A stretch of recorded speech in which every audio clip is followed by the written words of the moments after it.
उपाध्यक्ष जी, मैं सभी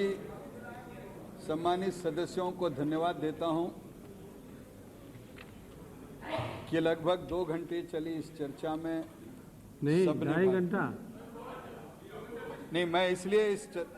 वैसे तो इसके लिए इतना समय जा रहा है, इसका मुझे एक तरफ दुख भी हो रहा था, अनप्रेसिडेंटेड, और खुशी भी इसलिए हो रही थी कि शायद 1954 के बाद पहली बार वेतन भत्ते जो हमेशा बिना बहस पास करने की हमारी परंपरा रही है, उस परंपरा को तोड़कर हमने ये अच्छा है बुरा है सबको जो कहना है वो कहकर पास कर रहे हैं। एक दृष्टि से ये अच्छी बात हुई है। वैसे संसदीय कार्य मंत्री के नाते मुझे अगला एजेंडा देखते हुए ये छोटा लग रहा है, इसलिए मैं छोटा संक्षेप में उत्तर देने वाला हूँ। मुझे व्यक्तिगत इस बात का दुख है कि जबकि सभी लोग इस विधेयक एमपी रह चुके हैं, उनके लिए भी आप संशोधन ले आइए। एक टर्म अगर वो रह चुके हैं उनके लिए 4 साल की सीमा मत बांधिए, उन्हें भी पेंशन का प्रावधान करिए।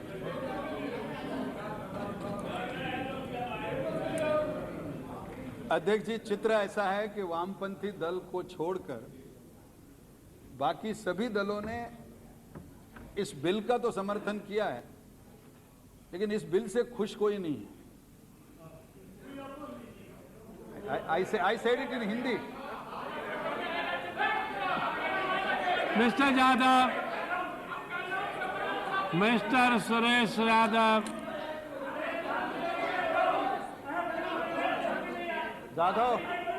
Mister Suresh Yadav, please. बस ना हुआ, कितना है? हो गया। Please mister Pradhan, please. अध्यक्ष जी, मैं इसलिए कह रहा था कि कोई खुश नहीं है, क्योंकि जो मेरे वामपंथी मित्र हैं, भिन्न भिन्न दल मिलाकर आप भी हैं, ये इसलिए खुश नहीं है कि ये ज़्यादा बड़ा है, और बाकी जो मुझे समर्थन कर रहे हैं वो इसलिए खुश नहीं है कि उनको लगता है ये उतना बड़ा नहीं है जितनी उनकी अपेक्षा है। तो एक अर्थ से ये पहला बिल है, हाँ माफ करना, आवश्यकता की जो इनकी अपेक्षा है उसके अनुसार ये नहीं है, और इसके कारण वैसे 100% बिल को समर्थन किसी का नहीं है। मैं केवल 2 बातों का उत्तर में फिर एक बार पुनर्लेख करना चाहता हूं कि आलोचना में हुआ कि भाई ये समय ठीक है, दुनिया में मंदी चली है, देश में आर्थिक स्थिति अच्छी नहीं है, ये एक मुद्दा आया, और दूसरी तरफ आया कि इसी सदन में 10-12 बार एडजर्नमेंट हुई है, तो ऐसे समय अपने वेतन भत्ते बढ़ाएं तो ठीक है। इस पर भी मैंने बहुत सोचा था। हर सत्र में, मैं दिसंबर से हर सत्र में सोच रहा हूं कि जिस सत्र में एडजर्नमेंट नहीं होगी उस सत्र में इस बिल को पास करेंगे, लेकिन 5-7 सत्र देखने के बाद मुझे लगा कि ये मेरा सपना कभी पूरा होने वाला है नहीं, और इसलिए मैंने इसको एडजर्नमेंट से तो छोड़ने का निर्णय किया। दूसरा, मैं आपको कहूं कि वैसे ये दिसंबर में ही हमने समिति का आने के बाद हमने जनवरी में ही इस बिल को लाने का तय किया था, लेकिन दुर्भाग्य से उस समय गुजरात में भीषण त्रासदी आई, तो ऐसा लगा कि उसके बाद हम ये करें ये ठीक नहीं है, और इसलिए स्वाभाविक रूप से लगभग 1 साल के इंतजार के बाद ये आया है। अब इसका आइडियल समय कैसे ढूंढना, ये मेरे लिए मतलब उसको क्या ग्रोथ रेट से जोड़ दें और कैसा जोड़ें, ये मुझे समझ में नहीं आता, और इसलिए मुझे ये लगा कि अब कभी ना कभी ये करना ज़रूरी है, और इस हिसाब से हमने इस वक्त इसको लाने का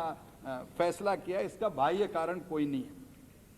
अब मैं जनप्रतिनिधियों के बारे में जो पब्लिक इमेज है, मैं इस समय इसकी चर्चा करने का अवसर नहीं है, अपने पास समय नहीं। ये ज़रूर है कि जनप्रतिनिधियों के बारे में पब्लिक इमेज उतनी अच्छी नहीं है जितनी हम चाहते हों, और इसलिए कभी कभी तो मुझे लगता है कि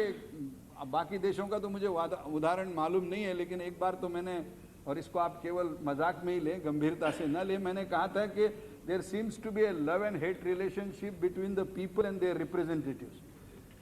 दे start hating their representatives the moment they elect them. मतलब जिसको 5-5 लाख वोट से चुनकर देते हैं, दूसरे क्षण से ये काम नहीं कर रहा है, शिकायत उसके बारे में होती है, और इसके कारण हमारी इमेज अच्छी हो, इसके लिए हम सबको क्या करना चाहिए, मुझे लगता है कभी इसकी बहस हम कर सकते हैं। और कुछ जैसे हम आचार संहिताएं सबके लिए कहते हैं कि पत्रकारों के लिए होनी चाहिए, औरों के लिए होनी चाहिए, वैसे किस प्रकार की आचार संहिता सांसदों के लिए भी बनानी चाहिए, ये सांसद मिलकर हम सोच सकते हैं कि जिस आचार संहिता का पालन करके, क्योंकि ये कोई बहुत अच्छी स्थिति तो है नहीं कि अपने बारे में, जो हम अपने बारे में अपनी राय रखते हैं, ऐसा अगर समाज हमारे बारे में अपनी राय रखता नहीं होगा तो गलती भले समाज की हो या गलती मीडिया की हो या हम की हो, हमारी हो, हमको सबको ये ढूंढ कर देखना चाहिए कि आखिर जनप्रतिनिधियों की जो इमेज है उस इमेज में किन किन कारणों से, मैं नहीं मानता कि कोई तनख्वाह उसका कारण है, किन किन कारणों से इस इमेज को कमी आती है, उनको दूर करने, शायद दूर करें तो ये तनख्वाह बहुत बड़ी तनख्वाह नहीं मानी जाएगी। कुछ दिन पहले मैं केवल मोह से एक उदाहरण देता हूं कि मुझे सिंगापुर के प्रधानमंत्री को मिलने का अवसर मिला और उनके यहाँ उनका कहना है कि मेरे यहाँ मंत्रियों की सैलरी में फर्स्ट 10 CEO जो हैं सिंगापुर के, उसके एवरेज पे तय करता हूँ। और मैंने कहा ऐसा क्यों करते, तो कहते हैं यहाँ मंत्री बनने के लिए कोई तैयारी नहीं है, क्योंकि यहाँ अब कंपनी और व्यवसाय इतना अच्छा चल रहा है कि किसी को मंत्री बनने में रुचि नहीं। और मैं भी हाँ और हाँ, यहाँ भी मंत्रियों की सैलरी इसके कारण बढ़ती नहीं है। किसी ने कहा कि भाई मंत्रियों की सैलरी बढ़नी चाहिए, नहीं तो हम VRS लेके फिर से MP बनने को तैयार हैं। तो इसलिए मैं ये कह रहा हूं कि जो समाज में हमारा प्रतिबिंब है उसको बदलने के लिए जो कोशिशें करनी चाहिए वो हम सब मिलकर करें और मिलकर इसकी कोई आचार संहिता बनाएं जिसका पालन करें, ये अलग बात है। लेकिन मुझे लगता है कि प्रामाणिकता से एक संसद सदस्य को काम करने के लिए जो आवश्यकताएं हैं उन आवश्यकताओं के अनुसार उनकी व्यवस्था करें। इसके संबंध में अपने मन में जो बार बार मैं, रघुवंश जी कह रहे थे कि मैंने अपराध बोध कहा, तो शायद मेरे मन में अपराध बोध है इसलिए मैंने अपराध बोध का शब्द, अब रघुवंश बाबू आपका ये सही है कि कुछ लोगों के मन में अपराध बोध होता ही नहीं, कितने भी अपराध होने के बाद, तो ये हर एक के अपने अपने स्वभाव से जुड़ी बात है और इसलिए मेरा कोई ये व्यक्तिगत अपराध बोध की बात नहीं मैं कर रहा था, सरकार की ओर से, हम सब संसद की ओर से। अंत में मैं केवल एक बात अध्यक्ष जी कहना चाहता हूं एक बात मैं सिर्फ कहना चाहता हूं कि सब लोगों को हमें ये लगता है कि हम ही हमारी वेतन तय करते हैं, इसके कारण बहुत सारी गलतफहमियां उससे पैदा होती है कि हम लोग अपना वेतन भत्ते तय करते हैं। इसकी कोई अलग व्यवस्था होनी चाहिए। मैं केवल कानूनी उत्तर में नहीं जाऊंगा, जैसे मैंने कानून में कहा है कि संविधान के धारा 106 के अंतर्गत संविधान ये बड़े स्पष्ट रूप से कहता है कि पार्लियामेंट के सदस्य उनके वेतन भत्ते वो एक कानून बनाकर तय करेंगे और उसके अनुसार हम 50 साल से व्यवहार करते आ रहे हैं। मैंने ये निर्णय किया है सबकी इतनी इच्छा देखते हुए कि मैं इसी हफ्ते सभी संसद सदस्यों को एक पत्र लिखूंगा और जिसमें मैं उनसे सुझाव मांगूंगा कि आखिर आप चाहते क्या हैं, कि क्या करना चाहिए, क्योंकि सब लोग कहते हैं करना चाहिए, लेकिन जैसे किसी ने सुझाव दिया कि अध्यक्ष जी पर छोड़ दिया जाए। अब मुझे स्पीकर पर छोड़ने में कोई आपत्ति नहीं है, लेकिन शायद मैं स्पीकर बनूं तो ये जिम्मेदारी मैं ना लूं, क्योंकि प्रिसाइडिंग अथॉरिटी सबकी तनख्वाह तय करने लगे, उनको किस प्रकार का दबाव संसद सदस्यों की ओर से दोनों प्रिसाइडिंग अथॉरिटीज पे आएगा। और इसलिए ये कहना बड़ा आसान है कि leave it to the presiding authorities, लेकिन प्रिसाइडिंग अथॉरिटीज इसका निर्णय करे, कम करे, ज्यादा करे, क्योंकि उनका स्थान तो हमारे दृष्टि से इतना सर्वोच्च होना चाहिए कि प्रिसाइडिंग अथॉरिटी ने फलानी तनख्वाह तय की थी, ये विवाद का आगे विषय बन जाए, ये तो कोई अच्छी बात नहीं हो सकती है। और इसलिए मैंने कहा कि सुझाव बहुत आए, लेकिन आज तक किसी ने कॉन्क्रीट सुझाव नहीं दिया है। इसलिए मैं सभी संसद सदस्यों को पत्र लिखने वाला हूं अगले सप्ताह में कि कम से कम आप प्लीज। एक सुझाव ऐसा है कि आपका जो प्रोटोकॉल है उसमें जो MP जहां आते हैं उस प्रोटोकॉल के मुताबिक दूसरों की तनख्वाह बढ़े तो MP की बढ़ जाए। सर मैं अब इसमें,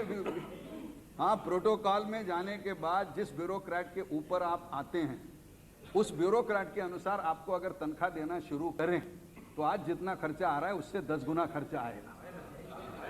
हाँ, तो इसलिए मैंने कहा कि इसीलिए आएगा, क्योंकि नहीं आने दीजिए। तो भाई ये 23 करोड़ पे ही आपत्ति हो रही है और आप मेरे को 230 करोड़ का प्रपोजल दे, इसीलिए मैंने कहा ना इसको भी एग्जामिन करते जो प्रोटोकॉल का। मैं किसी नहीं आपने अच्छा सुझाव दिया। आप सब मेंबरान को लेटर लिखिए, उनकी सुझाव आने के बाद तय कीजिए। अध्यक्ष जी, उनके सुझाव आने के बाद हम स्पीकर साहब से, चेयरमैन साहब से बात करेंगे और जो निचोड़ निकलेगा वो सबका मिलके अगर होगा हम सदन के सामने उसको लाएंगे। फिर आवश्यकता पड़ी तो धारा 106 को बदलना हो, रद्द करना हो, सैलरीज एक्ट को रिपील करना हो, कोई नई सिस्टम बनाना हो, हमें इसमें कोई आपत्ति नहीं है। हमें इस बात की कोई खुशी नहीं है कि हम अपनी तनख्वाह तय करें और लोगों से, जैसे रघुवंश बाबू ने ठीक कहा, एक बार कमेटी की रिपोर्ट आई तब गाली पड़ी, एक बार हम जनवरी में बिल लाने वाले थे तब दूसरी बार गाली पड़ी, और अब तीसरी बार एक्चुअल बिल आ रहा है तो तीसरी बार गाली पड़ी। कुछ अखबारों ने एक ही एडिटोरियल लगभग शब्द बदलकर 3 बार लिखा, तनख्वाह एक ही बार बढ़ी। और इसलिए हम भी इस स्थिति को नहीं चाहते कि हम अपनी तनख्वाह बढ़ाएं और उसी पर लोग आपत्ति करें। इसलिए जैसे शिवराज जी ने सुझाव दिया है उसको भी एग्जामिन करते हैं, लेकिन निश्चित रूप से हमको यह देखना पड़ेगा कि आज जो सैलरी मिल रही है उससे बहुत कम हो जाए, ये भी सुझाव कोई मंजूर नहीं करेगा, और उसमें कोई 10-20 गुना बढ़ जाए, इस प्रकार का भी सुझाव मंजूर होने में मुश्किल होगा उसमें कोई। रघुनाथ जी आप अकेले हो तो आप हम दोनों कर सकते हैं, लेकिन बाकी, और इसलिए मुझे लगता है कि आप सुझाव दीजिए, हम सरकार की ओर से सुझाव का अध्ययन करेंगे, दोनों प्रिसाइडिंग अथॉरिटी से चर्चा करेंगे, और इसके कारण कोई इस सारे मंथन के बाद कोई अमृत निकल के आए तो कम से कम अगली बार संसद को अपना वेतन बढ़ाने का जो आरोप है उससे भी मुक्त हो जाएंगे, और एक अच्छे वातावरण में हो सकता है इससे अच्छे तनख्वाह हम पा सकेंगे। लेकिन अभी के लिए मुझे लगता है जितना संभव था हमने करने की कोशिश की है, और मैं सदन से प्रार्थना करता हूं कि वो सर्वसहमति से इसको पारित करे। बहुत बहुत धन्यवाद।